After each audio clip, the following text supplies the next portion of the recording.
The stories are rampant of people who started with a candy store and took it from there. There are lots of people who have the ambition and have the motivation and have succeeded. I mean, lots of people have come from nowhere and become part of the 1%. Joining me now, Katrina vanden Heuvel, editor and publisher of The Nation magazine, and Sam Seder, host of the online podcast Majority Report, co-host of the Ring of Fire radio show. I find this topic fascinating because the way that this particular psychology emanates in our policies and politics is massively destructive for the country, and so I want to kind of understand it. And I think part of it does have to do with what Nick Hanauer was saying about this sense that you've earned it. And if someone starts to question that, they're taking away something profound, right, about how you think of yourself. It's also the culture. I mean, think 10, 15 years ago, before we've had this smart populist moment come upon us, the masters of the universe. I mean, we did have a culture in which wealth and status and richness was prized. I think we're at a very different tectonic shift. And it's what Paul Krugman called the paranoia of the plutocrats. They feel it coming. And it's not so much the populism that's spiraling out of control, it's inequality, and it's a sense on the part of millions of people that the system is unfair, that it's rigged. And these people, you know, no one's saying equal income for all. Yeah, that was Chris Christie's line the other day, that like everyone's going to have an equal salary. The founding fathers would have rolled over in their grave because they were for a system where you didn't have extraordinary concentrated wealth, which was going to destroy the experiment of self-governance. This is a rigged system. People feel it in their gut. There is a reason that a majority of Americans support an increase in the minimum wage, and it's transpartisan. Right. And these guys, most of them are guys, feel it. Yes. And yeah, so you think that, I think that's a really good point, that they actually, part of this is reaction to the fact that the facts are inequality is growing. The facts are the public is increasingly aware of that, and so the reaction emotionally is this kind of defensiveness. And I also think that it stems from the fact that they have sort of untethered themselves. I mean, the wealthy now, and you've written about this, the wealthy have untethered themselves from the society in which they live in. They are living now in a psychographic as opposed to actually like a geographic location.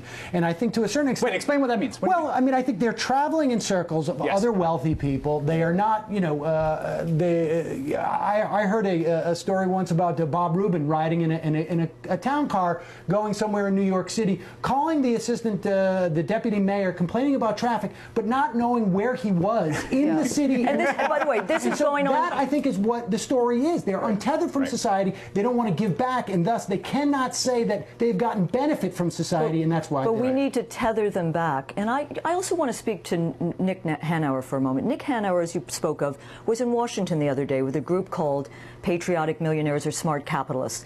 There are people like Bill Pimco. Yeah. I wrote about in a column called Guilt of the Gilded.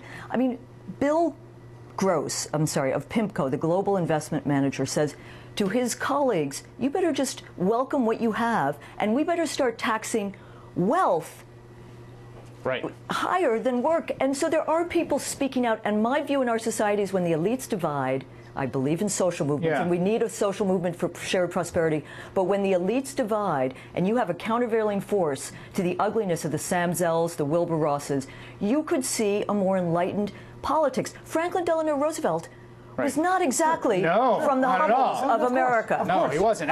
But a huge part of that had to do, so a huge part of that had to do with sort of grassroots movements at the time. But I think there is something about this kind of untethering that's happening, right? Where the entire structure of American society is getting so attenuated that you can live in finer and finer little slices of it.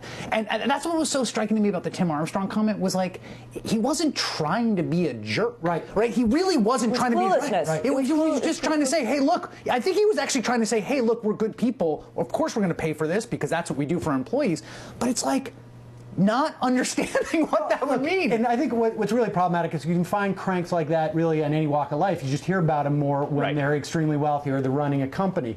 But the bottom line is that we need the real problem is when they begin to determine our politics, because they move from a plutonomy to a plutocracy. I mean, and this is all stuff that you've written about quite a bit. But we see it even in the context, you know, we were talking about this earlier, in the context of New York politics, when you have a Democratic governor who is, talking about, has a problem with taxing millionaires at a time where, we clearly have can afford it. They can afford it. But the good news is there has been a resurgence of the Democratic wing of the Democratic Party, spurred on by fast food workers striking, spurred on by social movements.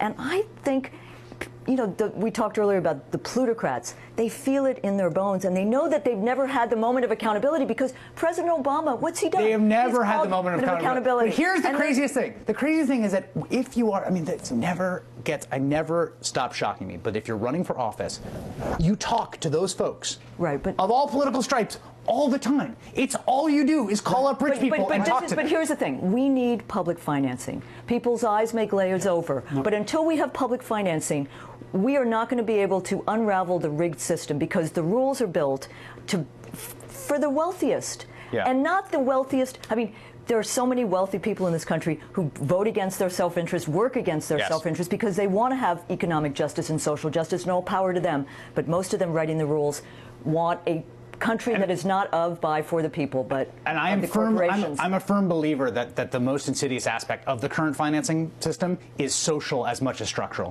which is it literally gets in the brains of people running for office that all they do all day is talk to people that have lots of money. It's poison. 60% of their time spent fundraising. Katrina vanden Heuvel and Sam Seder, always a pleasure. Thank you. Thank you. That is all in for this evening. The Rachel Maddow Show starts right now. Good evening, Rachel.